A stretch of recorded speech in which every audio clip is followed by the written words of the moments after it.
Hi guys, my name is Yuki and now I'll try to be here at Australian Conference of Economics and my presentation will talk about 4 topics. So now let's start. Firstly, I will talk about the consumer and producers diagram.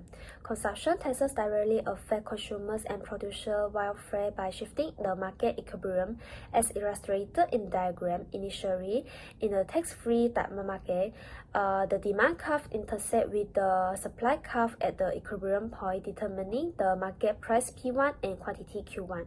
At this equilibrium, consumers enjoy a consumer surplus and producer benefit from a producer surplus. However, when a consumption tax is introduced, the price paid by consumers increase from P1 to P2 and the price received by producers fall from P1 to P3, which can be observed by the new gap between the supply and demand curves. The tax effectively drives a wager between the price consumers pay and price producers receive, reducing the quantity trade in the market from Q1 to Q2. As a result of this tax, both consumers and producer surpluses decrease. The tax revenue collected by the government represents the difference between the prices consumers pay and producers receive. However, the introduction of the tax leads to the delivery loss, depicted as a yellow triangle, representing the loss of total surplus due to the reduction in the number of transactions from Q1 to Q2.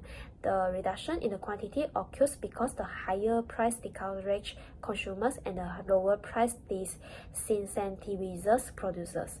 The DBWL highlights the market's inefficiency caused by the tax, as some beneficial traders that would have taken place at the original equilibrium are now lost, resulting in an overall decline in economic welfare.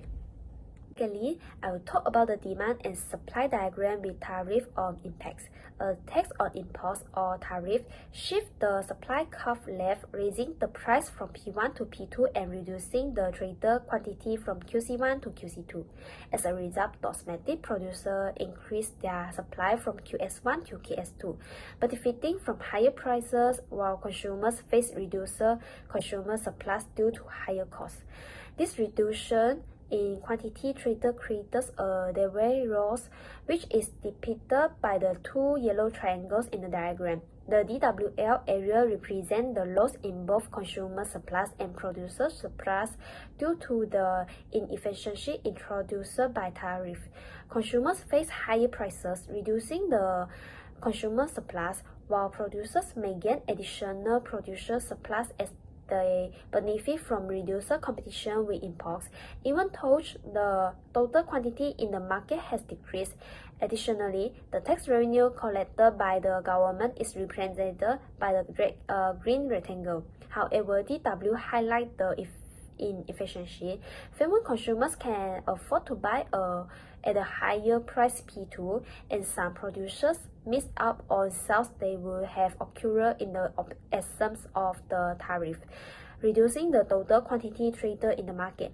The key difference between the tariff scenario and the earlier consumption tax example is that while both create DWL, tariffs are designed to protect domestic producers by raising the price of imports. In contrast, consumption taxes generate revenue without offering direct protection to any group. In both cases, the reduction in trade volume due to higher prices leads to inefficiency and welfare losses. And the third is labor market diagram. Generative AI primarily benefits high-skilled workers. It may increase inequality. In this case, AI significantly boosts the productivity of high-skilled workers, causing the demand curve for high-skilled labor to shift from D1 to D2, which increases wages for this group from W1 to W2. However, for low-skilled workers, AI-driven automation reduces demand, shifting their demand curve leftward from D2 to D1, resulting in a decline in wages from W1 to W2 and a reduction in the quantity of labor employed from Q1 to Q2. The supply curve remains unchanged, but the polarization in the labor market widens and wage gap as high-skilled workers benefit from AI while low-skilled workers face job displacements and wages stagnation. In contrast, if generative AI can either reduce or increase inequality in the labor market, depending on how it impacts both supply and demand for labor. In a scenario where generative AI reduces inequality, AI tools complement both low and high-skilled workers, enhancing overall productivity. This leads to increase in the demand for labor, causing the demand curve for labor to shift outward from D1 to D2. As the demand rises, wages for workers increase from W1 to W2, and the quantity of labor employer rises from Q1 to Q2. The supply curve remains relatively stable as AI improves the productivity of existing workers rather than drawing new workers into the market. This increases in wages benefit both low and high-skilled workers, narrowing the wage gap as AI allows low-skilled workers to engage in higher-value tasks, thus reducing inequality. And the third is aggregate demand and aggregate supply diagram. Generative AI can impact productivity and output in two different ways, illustrated by aggregate demand and aggregate supply diagrams. In the first scenario, where generative AI significantly boosts productivities, the short-run aggregate supply curve shifts from SRAS1 and to SRAS2, reflecting an increase in the economic capacity to produce more goods and services at a lower price level. As a result, output rises from Y1 to Y2, while prices fall from P1 to P2.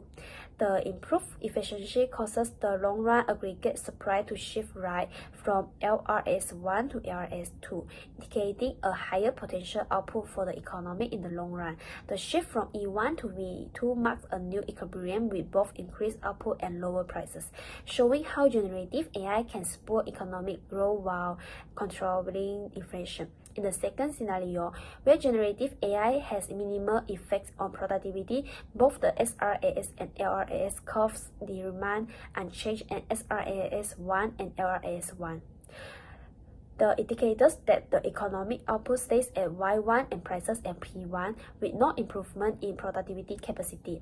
The equilibrium remains at E1, suggesting that without meaningful integration of AI technologies, economic performance remains stagnant with no significant impacts on output or inflation. Overall, the diagram illustrates that the adoption of generative AI can either lead to significant economic gains, boosting output and lowering prices, or have little effect, leaving productivity and prices unchanged. Lastly, I will talk about the behavioral economics and choose unhealthy food. Behavioral economics provides us important insights into the reason behind people's frequent selection of unhealthy food despite their preference for better choices.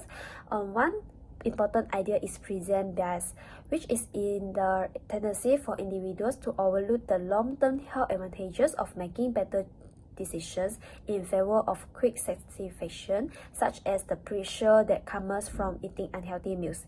The status quo bias is another element that contributes to people sticking to their unhealthy eating habits.